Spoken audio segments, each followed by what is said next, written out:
When we think about being virtuous in the world, there are four cardinal virtues: prudence, temperance, fortitude, and justice. And the first three pertain to ourselves individually and how we grow in holiness. And the last one pertains to others and also the living God. This is why the Mass is obligatory. It is a just act of worship toward the living God who gives the breath of life to all living things.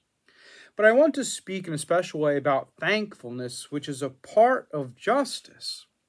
It is always a just thing to thank people for the good things they have done for us, especially during this holiday season of Thanksgiving, where there are a lot of people who deserve our gratitude for all the food that arrives at our table.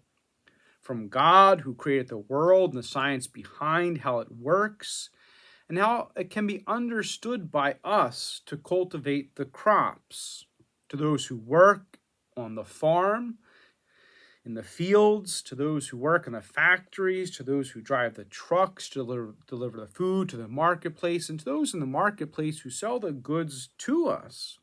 And then ultimately our families who work hard, who buy these goods. In difficult times where inflation is high, this is why thankfulness is just. There's a whole body of people working just to get food to each one of us in order that we do not starve or go hungry. And we think through life and go back through the assembly line and how it all works. It always leads back to the creator of all things. For man does not create, but cultivates the crops in the world.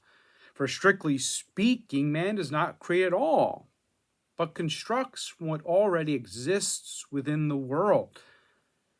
This is why in the examined prayer from St. Ignatius of Loyola, at the end of the day, one of the first things he mentions is to be grateful and to look back on your day, on all the good things God has given you. For each day is this real gift from God, and sometimes we focus more on our faults and failures, the negative things, and in psychology this is called negative filtering, where we don't see the good things because we're so focused on the bad things that might have happened.